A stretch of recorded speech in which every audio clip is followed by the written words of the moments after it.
സംസ്ഥാനത്ത് മഴ കനക്കുന്നു. കാസർഗോഡ്, എറണാകുളം, വയനാട് ജില്ലകളിലെ വിദ്യാഭ്യാസ സ്ഥാപനങ്ങൾക്ക് നാളെ അവധി പ്രഖ്യാപിച്ചു. 11 ജില്ലകളിലാണ് നാളെ ഓറഞ്ച് അലർട്ട് നൽകിയിരിക്കുന്നത്. വിവരങ്ങളുമായി വീണയാണ് ചേരുന്നത്. വീണ, സംസ്ഥാനത്ത് വീണ്ടും മഴ ശക്തമാകുകയാണ്. എന്താണ് ലഭിച്ചിരിക്കുന്ന മുന്നറിയിപ്പുകൾ? സംസ്ഥാനത്ത് വീണ്ടും മഴ അതിശക്തമാകുകയാണ്. കാസർഗോഡ്, എറണാകുളം, വയനാട് ജില്ലകളിലെ വിദ്യാഭ്യാസ സ്ഥാപനങ്ങൾക്ക് നാളെ അവധിയാണ്. വീണ ചേരുന്നുണ്ട്. വീണ, പറയൂ.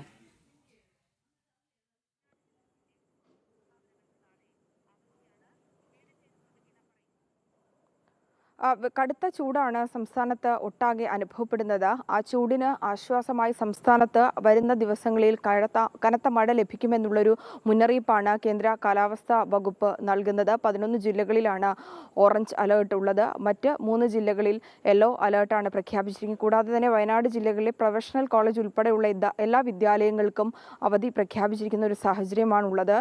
ശക്തമായിട്ടുള്ളൊരു മഴ ഉണ്ടാകുമെന്നുള്ളൊരു അറിയിപ്പാണ് ലഭിക്കുന്നത്. വരും ദിവസങ്ങളിലും ശനിയാഴ്ചയും ഞായറാഴ്ചയും സമാനമായ രീതിയിൽ തന്നെ സംസ്ഥാനത്ത് മഴ ലഭിക്കുമെന്നാണ് മുന്നറിയിപ്പിലൂടെ വ്യക്തമാക്കുന്നത്. നീലിമ. ശരി വീണ.